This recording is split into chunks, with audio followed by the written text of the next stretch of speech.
অনেকেই তারেক রহমানের নিরাপত্তা নিয়ে চিন্তা করছে।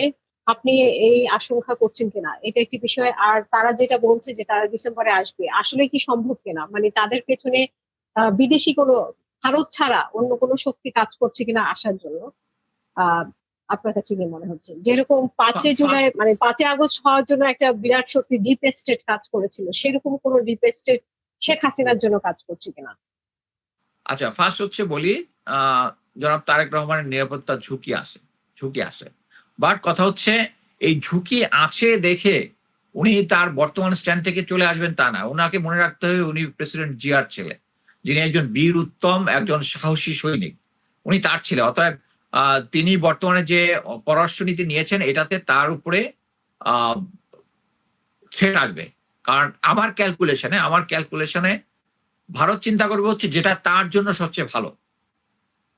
শেখ হাসিনা যখন প্রেসিডেন্ট জিয়া তাকে অ্যালাউ করছে, আসছে 15 দিনের মধ্যে সে কিন্তু মারা গেছে।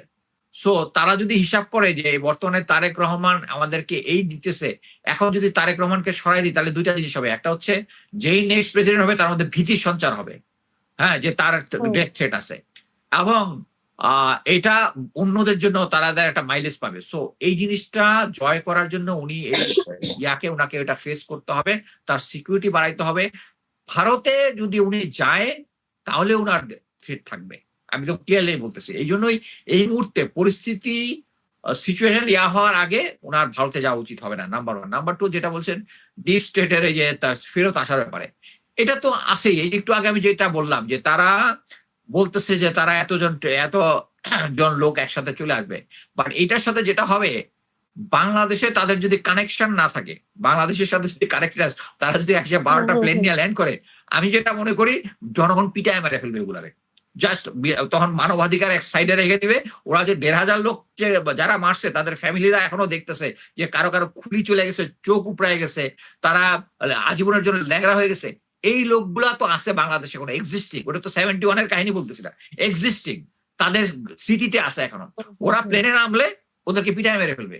আমি মনে করি তাদের তাদের হুম। সেফটির কথা চিন্তা করে তারা যেন না তো আসে। সে ওরা আসবে না, কিন্তু না। ওরা যেটা করতেছে, এই প্রবীণটা কেন করতেছে এবং ভারত এটার সাথে জড়িত হুম। কেন হুম। করতেছে, যে আনুমানিক হয়তো 20-25 বছর পরে আওয়ামী লীগ আসার প্ল্যান করতে পারে।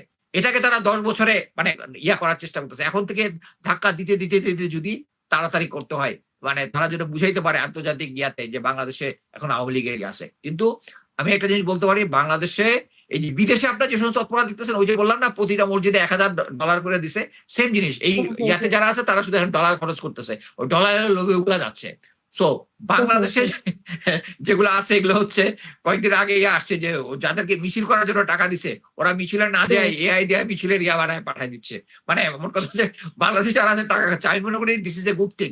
আওয়ামী লীগ এখানে টাকা হুম। পয়সা হুম। খরচ হুম। করুক, বিদেশে যেটা হয়েছে বাংলাদেশের কাছে আসুক, এআই দিয়ে বানায় আপনারা চালাই দেন, কোনো সমস্যা নাই। বাট এটার সাথে জড়িত তারা চেষ্টা করতেছে আওয়ামী লীগের প্রত্যাবর্তনটা ত্বরান্বিত করার জন্য।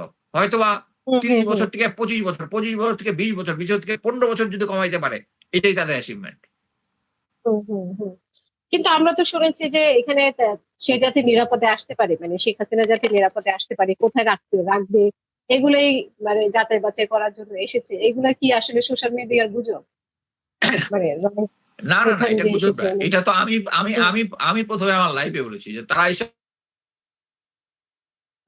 তারা আইসা বলছে যে তাদেরকে যমুনায় রাখতে হবে, কি বলে, ও আচ্ছা, হ্যাঁ, এসএসএফ আপনার সিকিউরিটি আপনার দিতে হবে, লাইভে শুনেছি। আচ্ছা। হুম। এসএসএফ এর সিকিউরিটি দিতে হবে, যাদের বাড়িঘর ভাঙছে। মানে ওটা হচ্ছে ওরা সবসময় যেটা হয়, মানে হুম। ভারতের নেগোসিয়েশন টেকনিক হচ্ছে টেক, মানে হচ্ছে এটা হচ্ছে অরিজিনাল ইসরায়েলি জিনিস, সেটা Israeli method. Take everything give nothing. অর্থাৎ হচ্ছে শেখ হাসিনার সময় যখন ছিল তখন কিন্তু শেখ হাসিনার কাছে সব আদায় করে নিছে, কিছুই কিন্তু দেয় নাই। সেম হুম। জিনিস, হুম। তারা হুম। একটা ব্যাকওয়ার্ড সিচুয়েশন আছে, তারা এমন একটা ভাব করতেছে তাদের সবকিছুই আছে। মানে এটা হচ্ছে মানে যেটা মানে তাস খেলা যেটাকে ব্লাফ বলে, সেই ব্লাফ দেওয়ার চেষ্টা হুম। করতেছে হুম। যে তাকে শেখ হাসিনাকে এইটা দিতে হবে, এইটা দিতে হবে, এইটা দিতে হইলে আমরা ইয়া দিব। সো এটা হুম। নিয়ে হুম। হুম। দুশ্চিন্তা করার কোনো কিছু নাই।